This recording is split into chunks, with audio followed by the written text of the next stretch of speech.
Today we're going to look at the art of ancient Greek pottery, mosaics, and painting.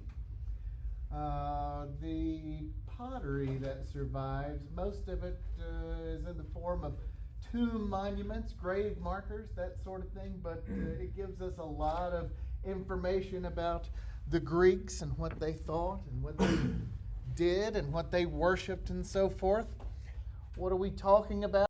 Live in these general vicinities of these city-states, these poli, where everyone spoke the same language. If you were from elsewhere, then you were considered a barbaros or a non-Greek, and I'm simplifying all of these terms a great deal.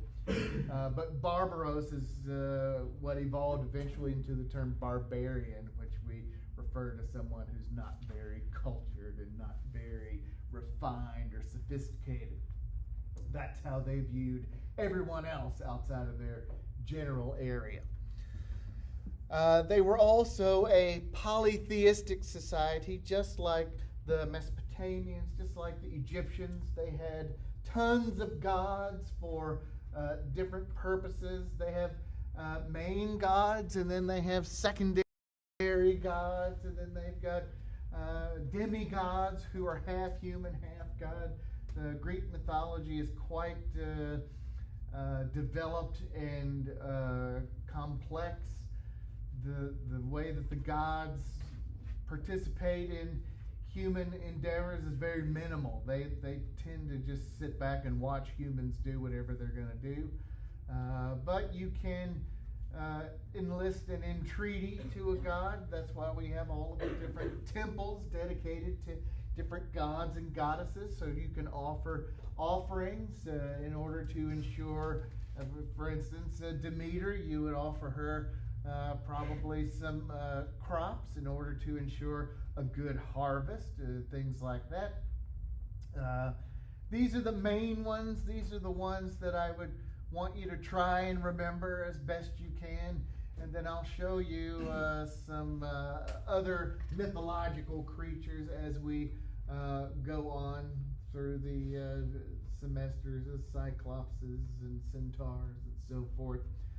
But these are the main ones. The Greeks believed that all of these gods came from 12 original gods, the Titans, and then each of the Titans begot other ones. One Titan by the name of Kronos, it was foretold that his children would eventually overthrow him and defeat him, and so in order to prevent that, he ate them all.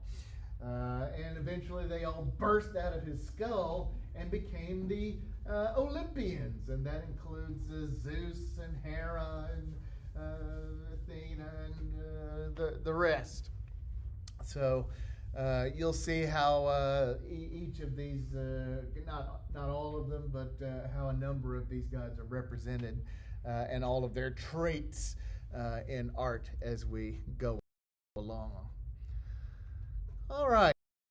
So how do we know what we know about the Greeks? Three ways. Way number one are the original Greek monuments. Those are all of the surviving artifacts that come down to us from the Greeks. So their statuary, their architecture, and painted vessels, mosaics, wall paintings, that sort of thing. Second thing are Roman copies of the Greek monuments. Now, why did the Romans copy these Greek monuments? They liked them, and they were quite good and quite effective. And so the Romans sort of absorb Greek philosophy and the Greek polytheistic religion, and they Romanize it and give all the Greek gods Roman names, but essentially they're the same ones. They just have new names. They also collected a lot of Greek statuary and Greek pottery and so forth. They admired it. They adopted Greek architectural styles, Greek philosophy, and so forth. If it ain't broke, don't fix it. And then the third source is literary. Literary sources can take the form of scrolls and that sort of thing, but also the vessels that I'm going to show you today. The painted vessels record a lot of things in writing on the surface, and they recorded everything on pottery. They recorded their daily lives, their religions, you name it, it's all there. We're going to see how the Greeks developed artistically. I've broken this lecture into 3 parts because I think it's easier to absorb through media rather than theme and style. So we're going to look at pottery first, then we'll look at statuary, and then we'll look at architecture. All of these things develop parallel to each other, but I find that it's just easier if we look at it in terms of media. So to begin with, we're going to look at some Greek pottery styles and vase painting. And by the end of the lecture, you'll be able to differentiate between these styles. You'll know how they were made, why they were made, and what their function was. These are the 6 basic styles of figurative Greek vase painting. And when I use that term figurative, that includes animals and humans. Any sort of living thing like animals or things that move, those are figures or figurative styles. I'm going to show you a number of different shapes of vessels. So the shapes give away not only the name of the vessel, but its function. These little bits that I have identified and broken down this particular amphora into, those are the basic parts of each of these vessels. So if I talk about the foot, I'm talking about the bottom. If I talk about the body, it's this part. If I'm talking about the shoulder of it, it's here. The neck is this part. The lip is this part. All of these vessels have different shapes, but that sort of roughly applies to all of them. There's a whole bunch of different shapes. These are the main ones, and they all have different functions. The first one is the hydria, and it is used for storing water. Hydrias usually have 3 big handles on them, 1 for pouring and then 2 to lift it up. It was a 2-man job to pour water out of a hydria. Then the lekithos, which you see there, is a lot smaller, and it was used for storing and pouring oil, usually ceremonial types of oil, so grave processions, even wedding processions and rites, that sort of thing. That's what those would be used for. The third one there is the crotter. That's letter C, the crotter, which is used for mixing water and wine together. The Greeks thought water was filthy and they didn't really drink it, so they drank wine most of the time. However, if they only drank straight wine, they would be drunk 24 hours a day. And so in order to sort of ease that out a little, they would dilute their water or their wine with water so they could consume even more of it. The amphora, which is that lower left one there, that's a storage vessel. And in that you could store honey or oil, olive oil, water, wine, you name it. I'll show you some examples of the kylix, which is a drinking cup. You got to be careful because it's like drinking out of a big pie pan with a foot on it. And then the last one is an onicho, which is used for pouring water or wine into from an amphora or from a crotter into a kylix. It's a transferal vessel. So the first style we're going to see is from the geometric period. This is right around the time of the Greek Dark Ages. So we don't have a lot of written records of things that occurred during this time. The majority of the examples of vessels from the geometric period come from cemeteries, especially the Dipylon Cemetery, which is in a little neighborhood just outside of Athens. and they were used as grave markers primarily.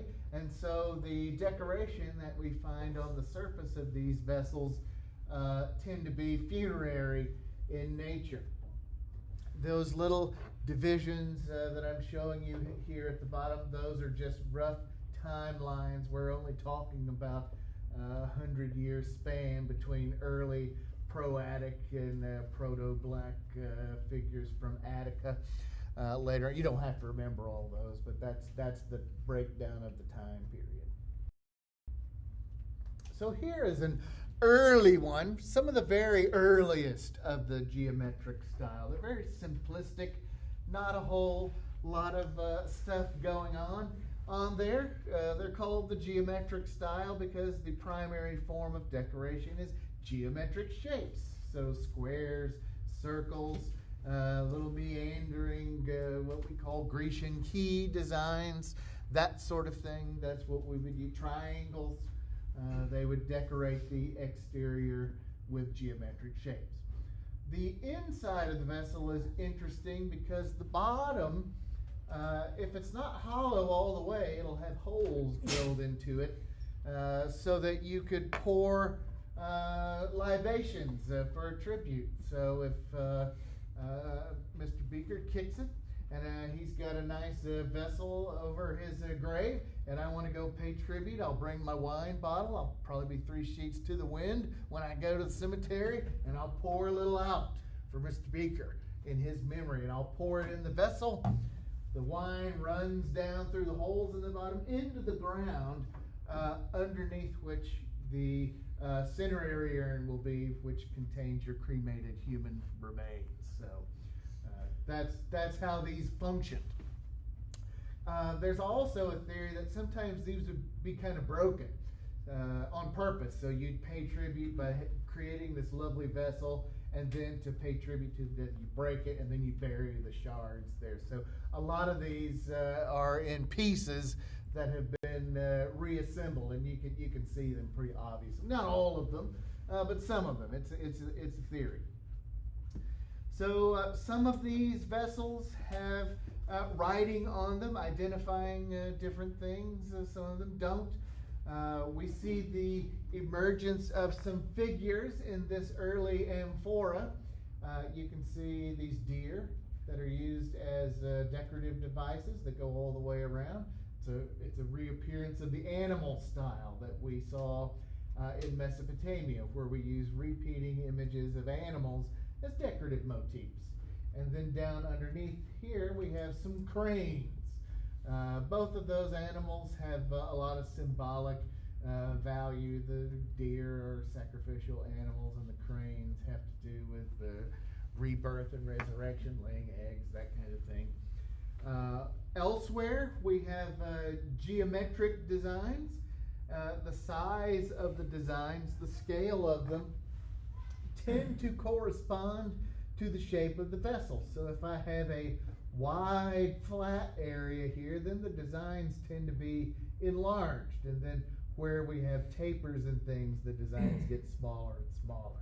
Here at the shoulder, where it swells out, we typically see larger bands or registers that go all the way around. Here's another breakdown. There's no empty space. We don't have the concept of negative and positive space in these early vessels. We just want them to be as decorative as possible. And the motifs vary from piece to piece. This is a really nice one that's got a lot of information on it. It's a crotter, which is again used for mixing wine and water together. You can see it was shattered but then reassembled. You can still see some of the seams there. What do we see? Well, we see our meandering Grecian key design, which just decorates the neck there. And we have triangles and zigzags. But the main event is here. And this is where we have the funerary procession, the laying out of the body in preparation for the funeral pyre. Most of these bodies are cremated. That's the standard way of disposing of the dead. Takes up a lot less space. It's easy to do, and you don't have to do mummification like the Egyptian friends do. So, if we look a little closer, we have the body up here on the funeral pyre, and we've got the fire down underneath here, these little squiggly lines right there, that's the fire. And we got a couple of animals that are going to be sacrificed to go along with paying tribute to our deceased. Next to the fire, we have the man's wife and child. See the little child sitting on the lady's lap? I don't know what the stick is, some sort of tribute stick. And then here's his body, and we're getting ready to burn it to a crisp, and then we'll bury it underneath this very incinerator urns. And then over here, we have the mourners, the wailers. Oh, he's dead. Oh, I'm so sad that he's gone. How horrible. And then down here, chariots being drawn by horses. Everything's kind of rudimentary. They're all just basic silhouettes, nothing really detailed or anything like that. Sometimes they're hauling the body to the funeral pyre, and sometimes it's a commemoration of his feats as a soldier. If he was a general or a prominent soldier, typically you'll see little military scenes down here showing what they did in life. There's a view of our mourners. Again, you can see there's just not a lot of detail to them. Their arms are up. The heads are nothing but little bird shapes with single dots for the eyes. They're all stick figures, more or less. But I do like seeing closer views of the painting, because you can see, you know that it was painted upright instead of, bent down and over it, because the paint drips. It's painted in slip. And so you put the slip on, and it kind of pools at the bottom and makes these little drips. So you can almost picture how it was formed and how it was made. Oh yeah, I threw in this little image of a Cycladic idol from the Aegean period, because I felt like the shape of the body, this triangular shape, was very similar to this triangular shape. And the time period's not that far off, so that indeed could be a thing, but who knows? Also, not very much further developed than what we had with our shaman, our bird-headed shaman from the caves at Lascaux. So we're still in early Greece, not too far advanced from where we were in the prehistoric period. There's kind of a layout. This is where our friend would be buried in his little urn, cremated. Most of these are for males, commemorating adult males. There are some that commemorate adult females. We don't get very many children's graves. But you can see how it functions. There's you bury the urn, and then you put some soil down, and then you have the tribute vessel on top where you would pour in your wine and hoist one to their memory and that kind of thing. Now we'll look in a bit more detail at some of these human figures. They're all very similar, so it's not going to be anything that just blows your mind. It's stuff that I've just talked about. I will mention, though, that the creation of these vessels was a two-man job. You had one person who would throw the pots, and then another person was responsible for painting. And we know that because later on they would sign these vessels. I was made by so-and-so, and I was painted by so-and-so, or I was made by so-and-so and so-and-so. So this is the first instances we have of artists signing their work, which I think is pretty significant. It's a testimony to the elevation of the artist's status in society, because weavers don't sign their work and bricklayers don't sign their work. So there's a recognition that there's something distinctive about people who are able to create. There's a closer view of another funeral pyre, and we have the mourners all around them. We've got this sort of stylized smoke made out of these little geometric shapes, which is kind of fun. And then you can see a closer view of all of our geometric patterns, the triangles, the Grecian key, and so forth, that just animate the exterior. A lot more precious and freestanding, and people are going to see them. They're not going to really be handled, so you can add a lot more decoration and paint on there if you need to. Can be seen here. This is a utilitarian amphora. It doesn't have a flat bottom because it didn't need to stand up by itself. Its whole function here was to transport goods from one area to the other.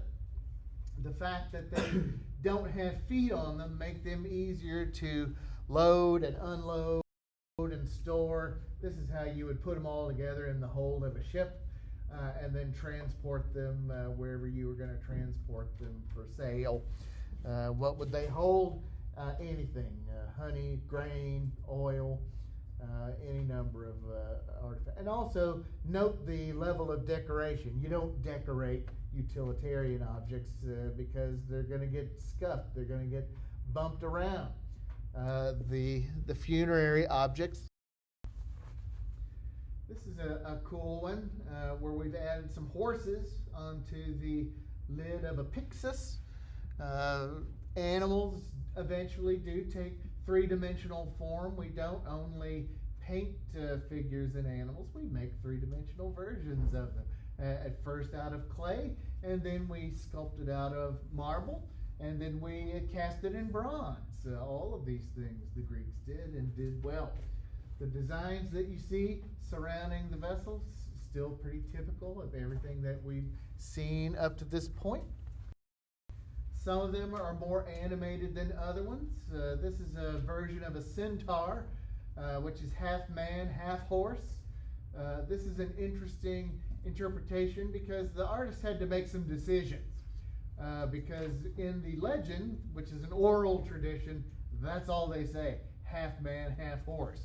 Okay, well, is it half man, half horse? Is it half man, half horse? Is it diagonal? Where's the half? Where do you put that? In this case, we've got top half man, bottom half horse. You'll see variations of this as we try to figure out how to give form to these imaginary creatures.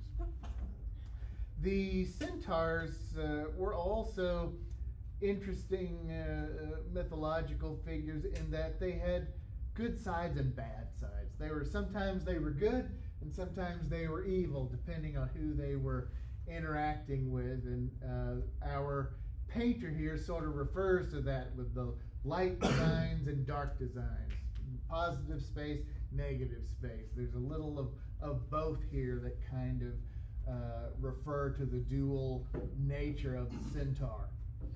The designs, just like they were on the vessels, are very basic geometric shapes, not really relating to any specific muscle groups or anything like that. We're just decorating the surface.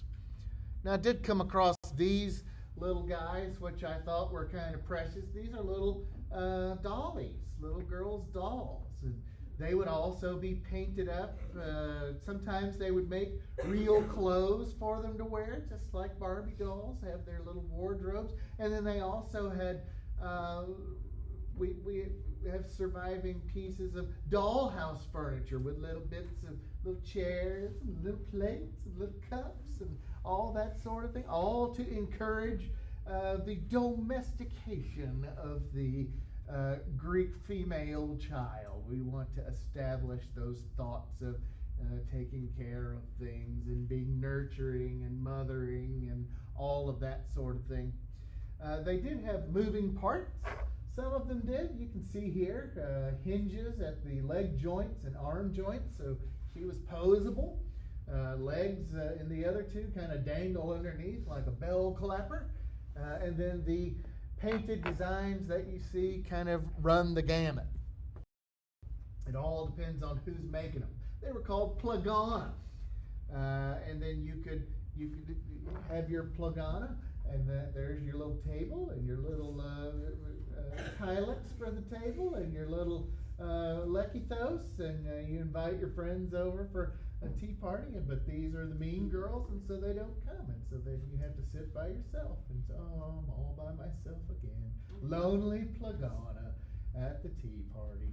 But that gives you some idea. It's not very different from the way that we have toys for kids today. We start with dolls, and kids like them, and they've always liked them.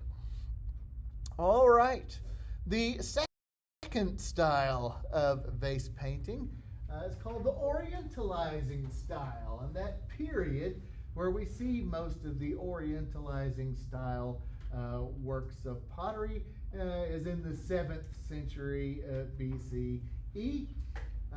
This is when the Greeks are beginning to expand their trade routes and trade with lands that are further away. They're also establishing colonies on other lands, faraway lands, and spreading Greek philosophy and style. And so the artwork that is produced on these vessels kind of reflects that wider world view. Here's an amphora done in the Orientalizing style. The Orientalizing style is a reference to what used to be called the Orient. And the Orient is the Middle East, Mesopotamia, Western Asia in some cases, anything. It's a huge swath of geography there that was called the Orient. But for our purposes, we're looking at mainly Mesopotamia. So we start to see a lot of Eastern designs here. So floral motifs of those little rosettes that we saw in Mesopotamian art, flowers, vines, that sort of thing. Those appear. And then we also have kind of an increase in the scale of the figures of humans and animals and mythological figures. And you can see that here on this amphora that tells the story of the blinding of Polyphemus, who was a giant cyclops. And then down on the body of the vessel we have the gorgons. Those are the snake-haired mythological creatures. Medusa was a gorgon, and if you looked directly into their faces, you would turn to stone. So you get to see the artist kind of dealing with that. So here they are. They're the gorgons. And what does that look like? Someone with snakes for hair. Well, that's the best they could come up with, right? 4 snakes. That's all you get. Rest of the body, fairly simple, fairly stylized. Nothing earth-shattering. And then up on there's a closer view of a gorgon head, and you can see the snakes coming off of it. Yeah, what exactly does that look like? Is the face also a little snaky? How are we supposed to pull all that together? And then we have Polyphemus, and he's getting his eye poked out here by, I think it was Odysseus and his folks. And then all scattered throughout it, you can see these little flowers and rosettes and floral motifs that we saw in Mesopotamian art. The body style here is very similar to what we saw in Mesopotamia and also Aegean cultures, and Egyptian as well. You've got the same sort of twisted sort of pose with the profiled bottom and the frontal top and the profiled head and the frontal eye. All of those features are still used here, but the poses are a lot more animated and believable. Here's one that shows another funerary scene. And in this case, we have chariots again taking the deceased to the funeral pyre. And then we have men and women over here offering or leaving offerings at the tomb of the deceased. This particular shape, the lutrophoros, was a shape that had to do with pouring water. And you would pour water at a wedding ceremony or to anoint someone for something. And then if you died and you were unmarried, they'd bury you with one of these to kind of make up for the fact that you never got to experience a wedding. You get to be buried with a ceremonial water pouring vessel. What else would we see on these vessels? Everything. Funerary rites, mythology, pornography, battle scenes, everyday life, marriages, theatrical scenes, stories. They recorded it all. And not only wrote it down, but illustrated everything. Now, I'm not going to show you the pornography, but you can look it up if you want to, and let me assure you, they don't hold back. They go full tilt with the pornography on the vessels. So, gird your loins before you look. Get ready. Prepare yourself. This is an orientalizing style. It's an onicho, and it's done in the wild goat style. You can see all these wonderful registers of animals, and they're all moving from left to right as our eyes would naturally read them, like you would read a text. And it's just a repeating animal motif. We have figured out that different types of clay, different types of slip, that's what all these are painted with. These aren't glazed. They're just painted with thinned down clay. But different types of clay will give you different colors. You can get light colors and dark colors. And when we think about it, it's pretty amazing that you can get lights and darks and occasionally purples and reds and so forth. And there's no way to control your kiln. You just had to fire these things by instinct. There's no thermostat or anything like that. You just kind of had to sense when it was hot enough to take out, not leave in too long because the color would change. Just fascinating stuff,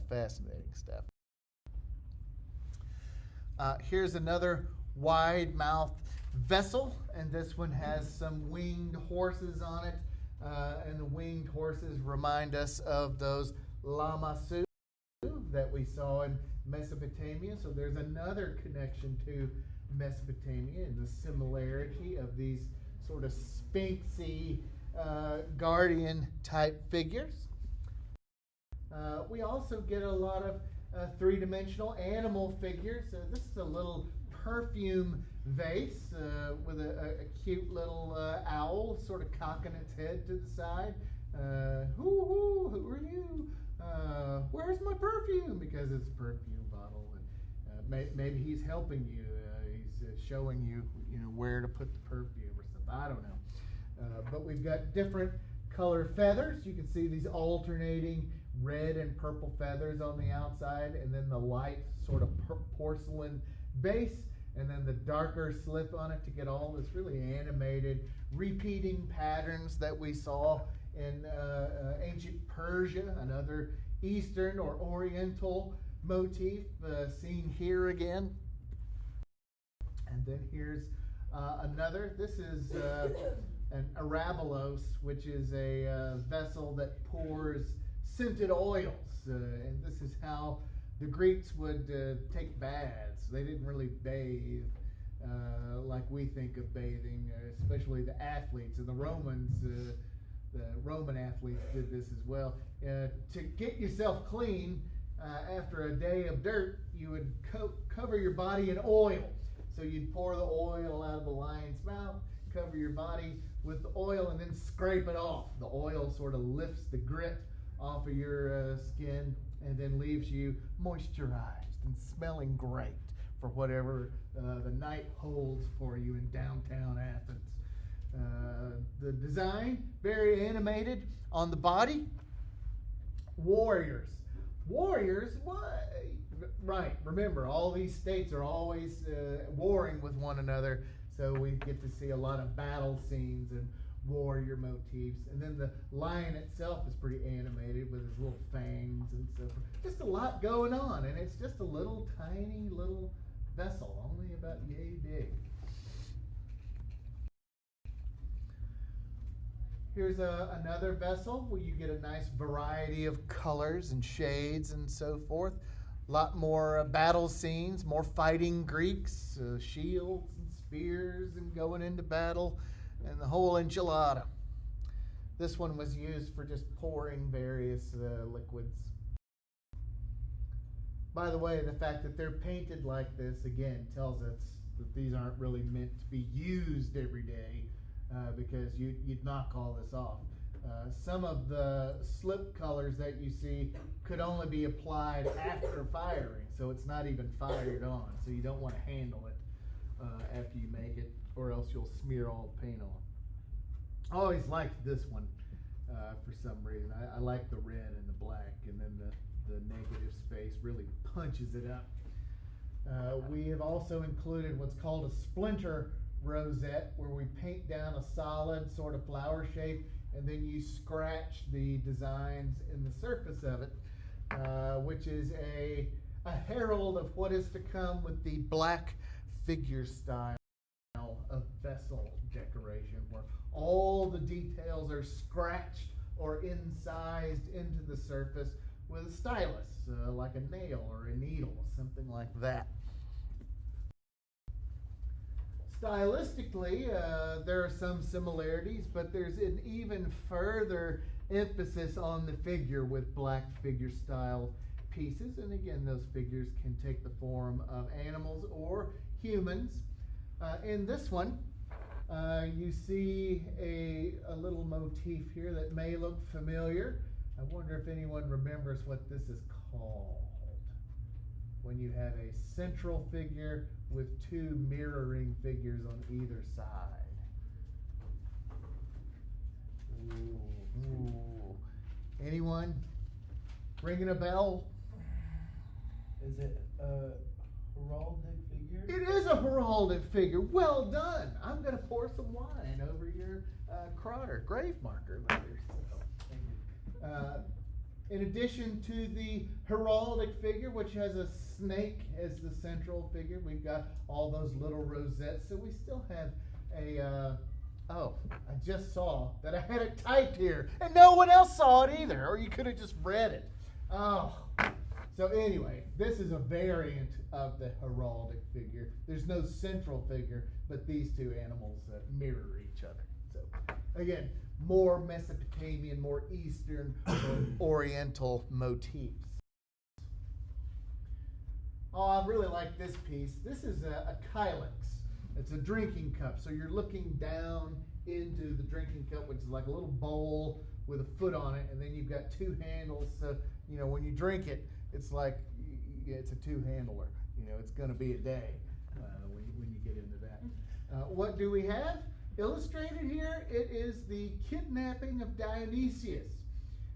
If you can imagine this filled up with wine, and as you're drinking it, the wine's kind of sloshing around, the dolphins kind of emerge in and out of the wine. It's like a little action drinking cup with some movement and energy to it. It's a little fun thing.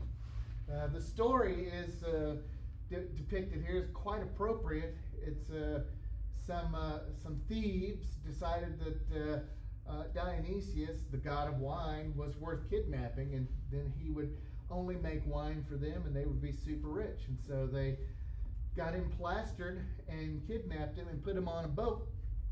And he woke up on the boat and caused grapevines to sprout from the wood of the mast, and then it grew grapes and everything, and it freaked them all out, and so they all jumped off the boat, and then the boat sailed back. And so this is to celebrate the return of Dionysius, the god of wine, and goodness knows the Greeks were glad to get him back since he supplied all of their wine. So we're recording another little story from Greek mythology. There's a closer view, and you can see all the details incised into the surface here with just a bit more attention to detail, a bit more refinement than what we saw in the Orientalizing period. We're getting some awareness of anatomy issues like muscles and tendons and that sort of thing. Even details as far as how the boat was painted. It was shaped like a little dolphin, and then had little dolphins painted on the surface. It had a big sail painted white. So again, you can see the variety of colors and such. And then the dolphins look just like the dolphins that we saw in Aegean art. Same shape, same design, same everything. So it's kind of fun to watch all of these things evolve and get used over and over and get better and better, which is the goal. We want our art to be as believable and realistic as we can get it. Here's one of the very first signed pieces of art in the history of art. It's a kylix made by Ezekias. And remember, you've got one person that makes it and then another person that paints it. Ezekias was the painter in this case, and he gives us a fun little kylix with big giant eyes on the side, which I'm sure after using that kylix for a while and then seeing these big eyes would be quite impactful to the wine-addled brain of the ancient Greeks. Now here's some really finely developed black figure style work from Ezekias. It's Achilles and Ajax, and they're playing a dice game. Achilles is on the left and Ajax is on the right. We have made our poses a lot more believable. The only sort of antiquated thing is the frontal eye on the profiled head.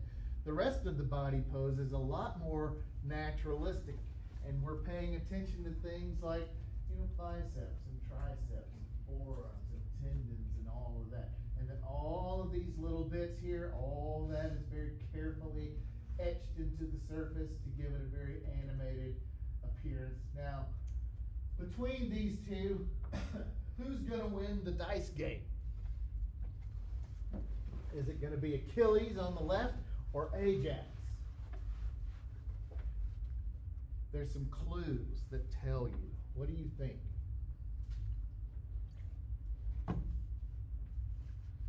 Well, it's going to be Achilles. Oh, go ahead. Sorry. Why? Why is it going to be Achilles? Because he's got more markings on him. Yes. Anything else? He's also got like a warrior's hat. Yes. He's got it on. He's prepared. He's ready to go. Ajax took his off, and it's propped over there. Achilles is also higher up. Remember, the more important someone is, the higher up they'll be in the picture plane. Ajax also is kind of leaning in a little bit more, like he's having to concentrate a little bit more to make sure that he wins, but it's not going to work out. So here is an interesting black figure style vessel that has those registers all around the outside. We've got various funeral motifs that we saw in the geometric period. We get chariots, pyres, the whole bit. Notice that it's in a whole bunch of pieces, and that's because a security guard at the Athens Museum knocked it off and broke it into, and I wrote it down, 638 pieces.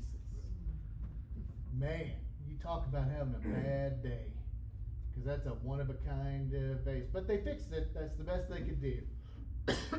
The big chunks that are gone, they just turned to powder. So anyway, I always like that one. That's fun.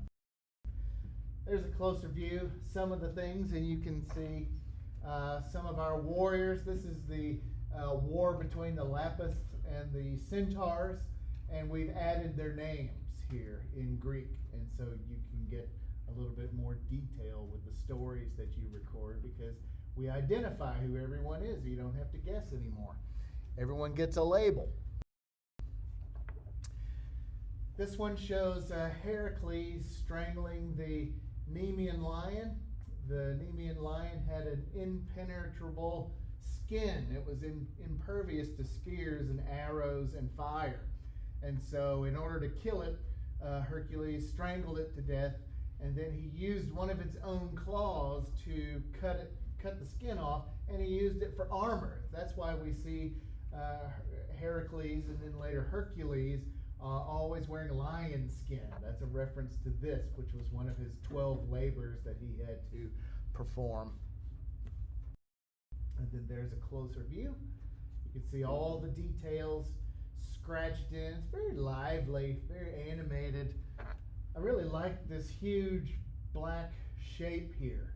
It's like one big mass, and then they're only separated by all of these little details that are scored into the surface there. Still have our frontal eye on our profiled head though. But look at the little details like the tapering of the fingers, the bump on the elbow. These are all things that you would have to monitor and observe from an actual human body in order to observe.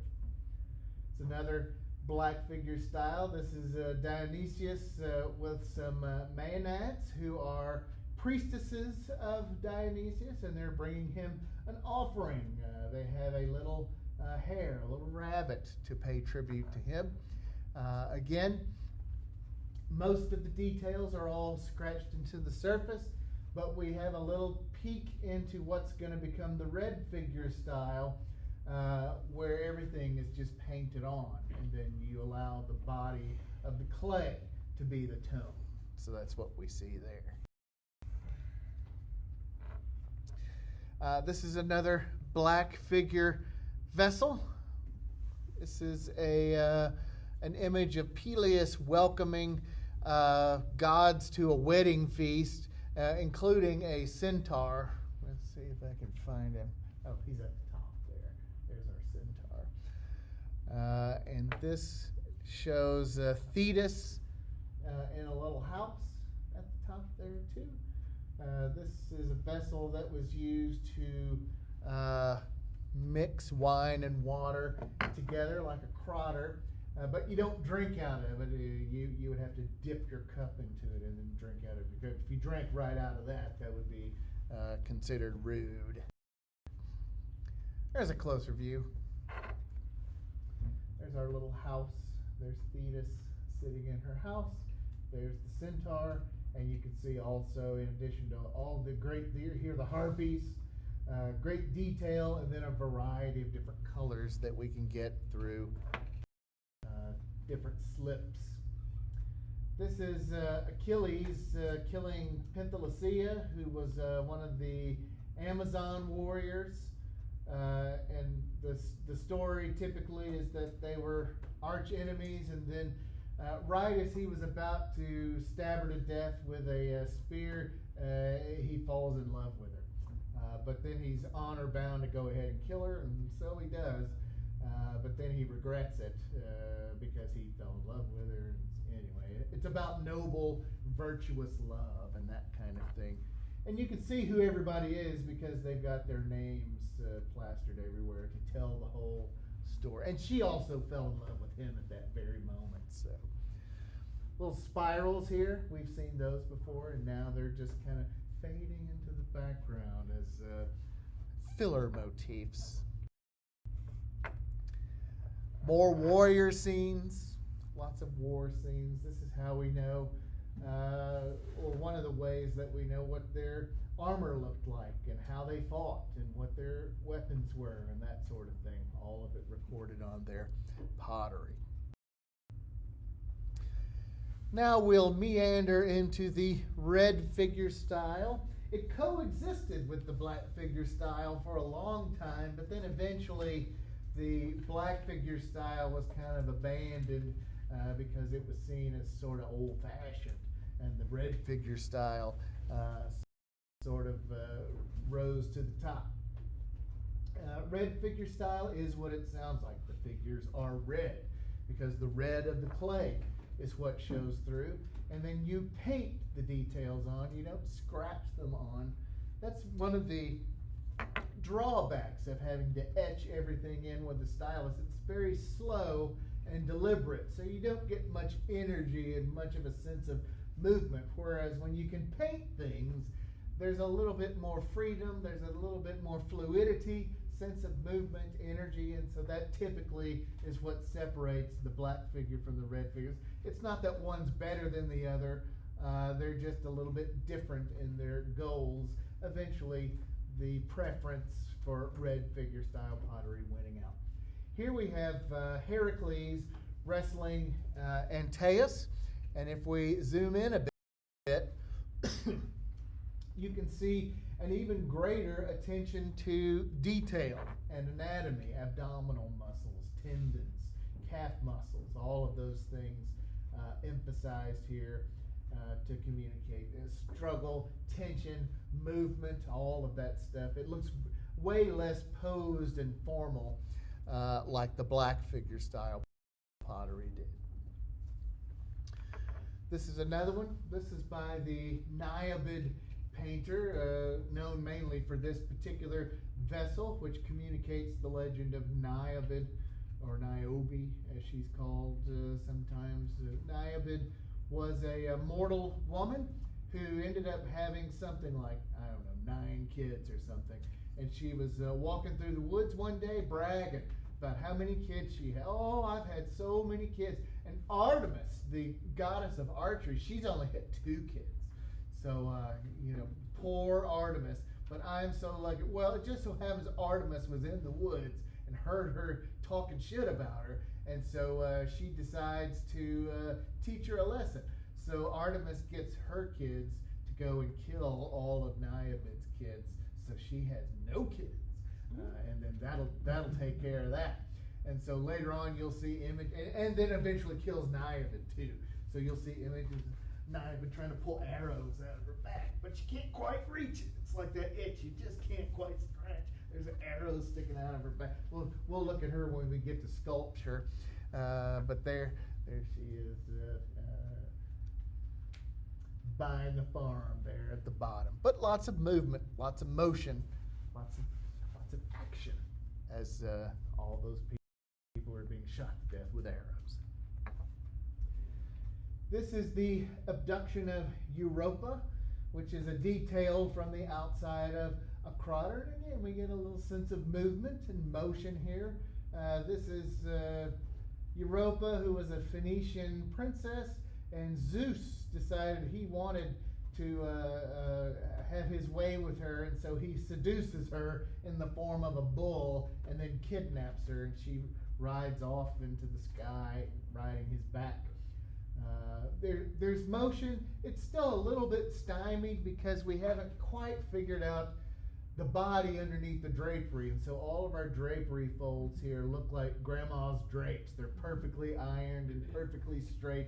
They don't really flap in the breeze. We don't get a sense of the body underneath there, so we're trying to show movement, but we don't quite have a full understanding of how to. That doesn't stop us from trying. At least the bull's galloping and running, and she's got the I'm running with the bull pose as well. Here's another one. This is Poseidon. This is inside of a kylix. Again, Poseidon makes sense. You're going to have liquids like wine and fill this up with wine, slosh it around, and Poseidon's pulling fish out of the wine, and he's got his trident. That's fun times. That's action drinking is what that is. Here's another cup showing Achilles and Penthesilea, the Amazon. This one's a little different because it's just so darn crowded. It's claustrophobic, positively cramped, if you will. Why is that? Probably because the design was adapted. There was probably a mural, a big wall mural depicting all of this stuff, and then the artist had to translate it not only into a round shape, but a lot smaller. So he had to really cram everyone in there. And so it kind of looks a little awkward and off-putting. More is not necessarily more in this case, but it's one of the issues that they had to deal with. And it also tells us how different themes and motifs could get transferred. You can pick up a cup and take it somewhere else, and someone can see it and go, I like that. I'm going to copy that. Not so much with the murals, but you can copy the mural into the cup and then take the cup over there, and someone sees the cup, and then they copy the cup, and the style spreads, and so forth. That's how things go down. This is another funerary vessel. I like this one because it doesn't get much more funerary than this. We've got Orpheus, we've got Heracles, Persephone, Hades, the river Styx, all the things you expect to see when you're dead. They're all painted there in that lovely motif on the surface. There's a closer view of Persephone and Hades, who are ruling over the underworld. I like this one because it's an early attempt at perspective. It's not completely a failure, but it's not completely a success either. But we start to realize that, parallel lines and diminishing in the distance create a sense of depth, but we don't quite understand how to utilize it. But we're aware of it, so things are cooking, things are developing. And then this is also a neat little development by Euthymides, showing the three revelers.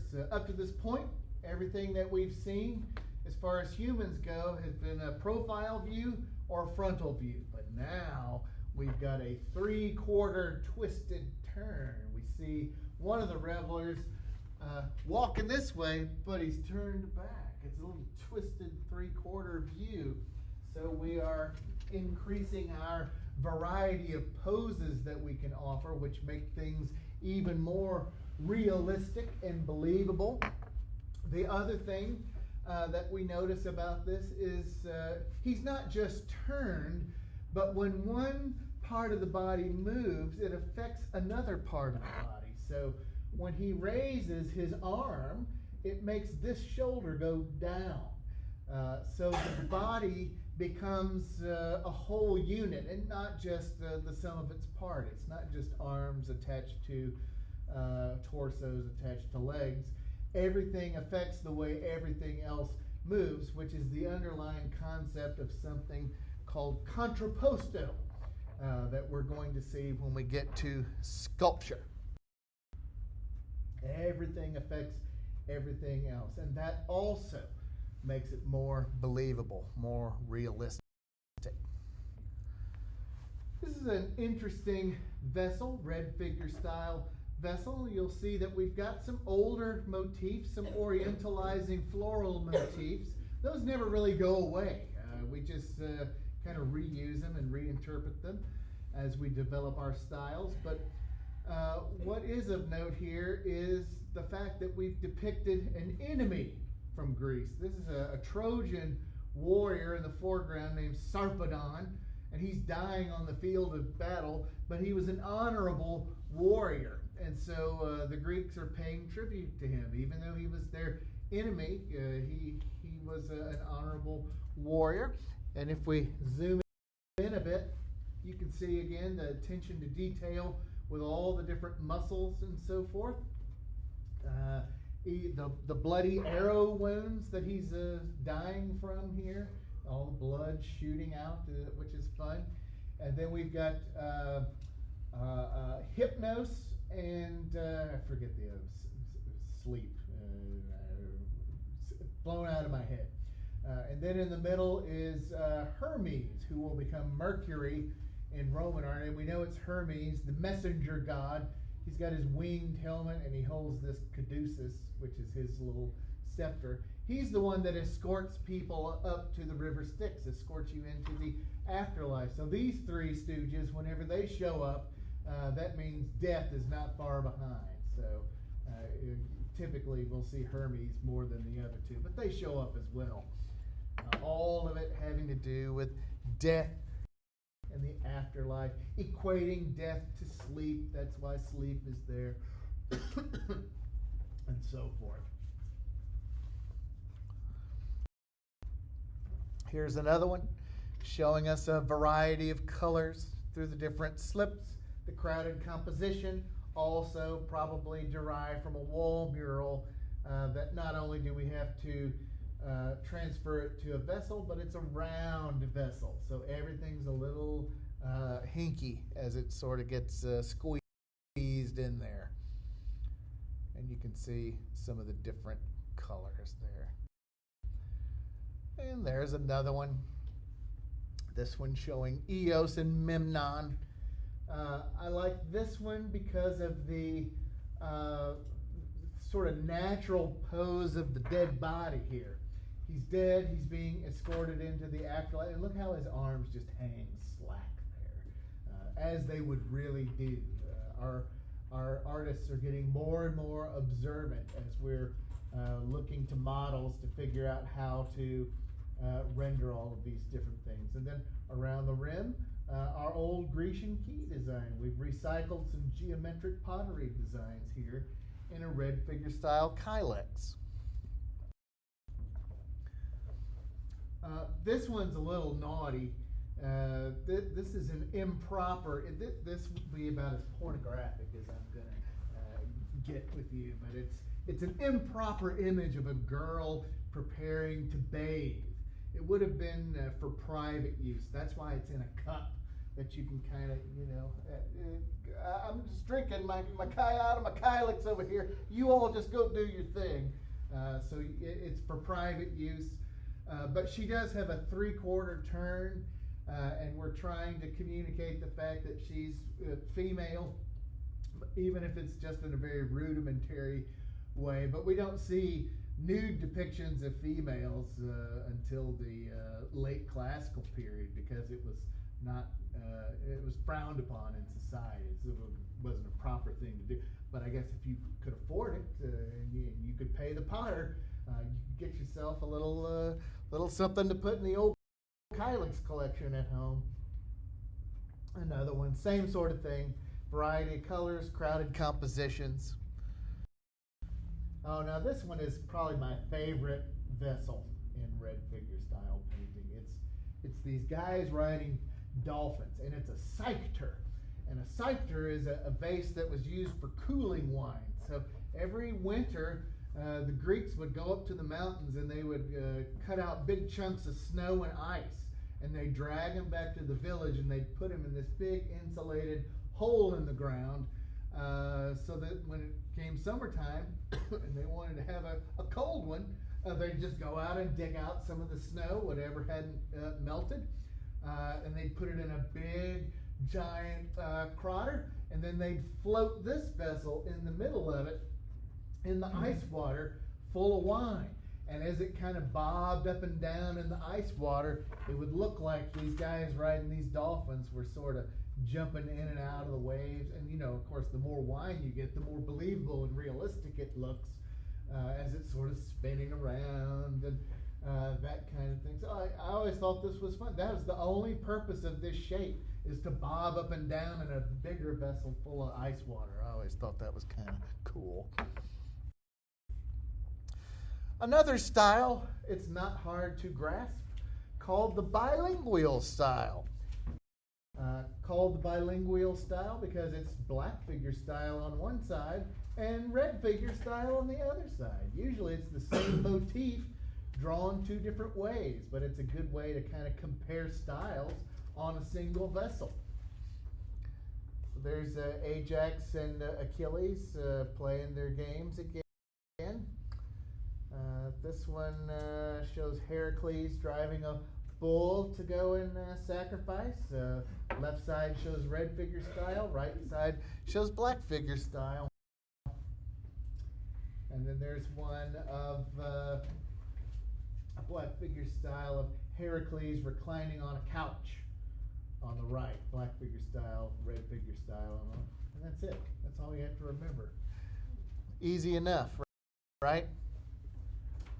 And then the last one I'll show you is the white ground style. Now, before I go too deep into the white ground style, know that there are tons of variants of all of these. There are experiments, people combining white figure or white ground and black figure, or white ground and geometric. There's all sorts of mishmashes, but you don't have to know all of those. I just want you to see the 6 basic differences. So the white ground style is what it sounds like. It's figures that are painted on a white ground. Instead of allowing the red clay to show through, they coat it with a layer of porcelain slip, or they use porcelain clay to make the vessel. The vast majority of white ground style vessels are lekithoses, lekithoi, I think they're called. And those are all those ceremonial oil pouring vessels, funerary vessels. And so the images that we see on the outside are more often than not funerary in nature. So in this case, we have a warrior who's in a 3/4 turn. He's not profile, he's not full frontal, but he's getting ready to enter into the underworld. He's sitting on a little throne. And then we have an attendant over here on the left, sort of attending to his needs as he prepares to enter into the afterlife. There are our friends Hypnos and Thanatos. That's who I couldn't remember earlier, Thanatos. Sleep and death, and they're carrying a warrior, a dead warrior, to his grave, and we know it's his grave because we can see his warrior's helmet up on a shelf that we would see sometimes if they weren't cremated and had a tomb with a sarcophagus. Usually there's shelves to take elements with them, little objects and such. And then there's a column. It's on top of a column which is wrapped in a black banner or a black ribbon, which signifies death. There's Hermes on another vessel. This is Hermes on one side with his helmet and his little caduceus, and then on the other side is a woman preparing to go to the afterlife, and she's trying on jewelry. She wants to be dressed to the nines as she enters into the afterlife, so she's trying on different diadems. And Hermes is, yeah, that's great. That looks good. Why don't you go ahead and die now? Because I've got places to go and things to do.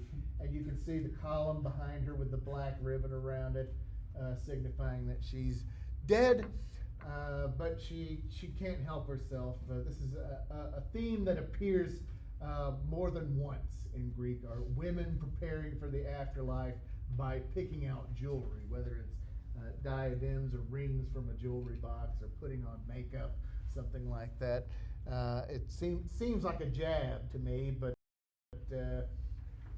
who knows?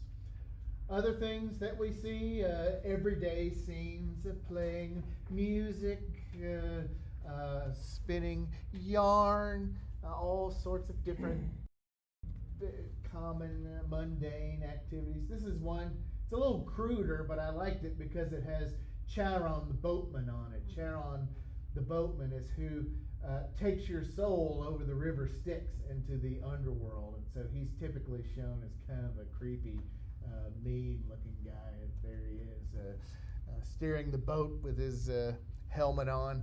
All these drawings, very simple contour drawings, and still very expressive. They all reminded me of Matisse's drawings of the late 1930s, which are very similar. Just the bare essentials are there. And then maybe it's filled in and maybe it's not. This one is the Achilles painter showing a warrior saying goodbye to his wife as he gets ready to head to the afterlife. We've got people on two different levels here, one seated, one standing. So again, more varieties of forms. He's taking his helmet because he's going to need it. And he's saying, later, toots, I'm headed to the afterlife. Don't wait up because I won't be back. And he's got his shield with a big scary ass eye on it to frighten his enemies as he's out on the battlefield. Sometimes you'd see a Medusa head on those shields too as a protector or intimidation figure. There's one more woman seated in front of a tomb, and I like this one because she's in front of a tomb, and look what's there. It's a lekithos. This very vessel is now painted onto its own exterior. Kind of messes with your head a little bit. And then in the rest of the tomb, there's a shelf with more offerings and more vessels and so forth there in the background. There's a kylix done in the white figure style or white ground style. And I like this one because it's very simple and direct, but and you can also see the paint drips. I always like the paint drips. I always think those are kind of fun. A woman spinning thread, getting ready for the afterlife,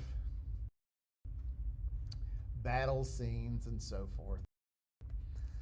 As far as two-dimensional works like mosaics and paintings, we have a lot of mosaics. The mosaics that survived are all made out of little tiny pebbles. Different colors they're found pebbles, and then they're divided into different colors and shades, and then assembled into these designs. Usually it's a form of wet cement, and then they'd be pressed into the wet cement. Sometimes they had little metal wells here to divide all of the shapes apart, and then those would all be filled in. 10 feet 4 inches by 10 feet 4 inches, so they're fairly large. The significance is the number of different shades they're able to get just out of found pebbles. You get a good sense of volume, shading, highlights, all from found pebbles, which I always think is pretty interesting. The motifs repeat too. There's not a lot of variety in these. There are two different examples of the same figure, and you can see they influence each other. If it ain't broke, don't fix it. It worked good in this one, it'll work good when it gets repeated, but the skill of the mosaicist varies. And then there's a detail of the lion, and we've used just different colored pebbles to get a sense of the muscles and tendons and sinews and stuff. And then lastly, we'll look at Greek frescoes. There aren't many. This is an example of a Greek fresco. We don't talk about them very much because there aren't many. They didn't have a lot of tomb paintings because they didn't have a lot of tombs. Most of them were cremated and put in the ground with the vessels on top. The few tombs that we do have, if they were exposed at any point, this comes off. Rain comes in, washes it away. Invading armies come in and destroy things. So this is typical of what you expect to see from tomb painting from the Greeks. Not a lot of information there. But what we do get are from Roman copies. So this is a Roman mosaic copy of a Greek painting, a Greek mural, and it shows the Alexander driving out the Persians. So it's very animated, lots of movement. It has the sense of being a battle, lots of movement and energy, including the detritus on the ground, all these little bits of debris and weapons and things from the battle. All the animals have highlights and shadows, and it's kind of amazing. This is a mosaic version of a painted. The painting you could probably get behind, but to reproduce that in little tiny stones is pretty interesting, I think. There's a close view. You can sort of see how they did it. This is not a pebble mosaic. This is a proper mosaic. So they get a lot more variety of colors. These are all little squares of ceramic and cut stone called tessera. Then you get them put together to make the pictures. A few others that did survive, our diver, which also looks like our bull leaper. You all got my message about the bull leaper. I found the skinny Sam. Did you get that message about the bull leaper? Yeah. Are you just saying that? Yeah. Yeah, okay, I figured that. So here's the bull leaper, and then here are a few others. Again, there's not a lot that's intact, so we don't have enough really to judge it on. You can kind of get a sense. They knew about shading. They knew about highlights. Some of the drapery here has some good action to it, a good sense of anatomical forms. And then this is a Roman copy of a Greek original, which is pretty telling. Again, accurate anatomy, highlights, shadows, depth, atmospheric perspective, all of those things the Greeks worked out, but it didn't survive. It'll be the Romans who take this to the next level with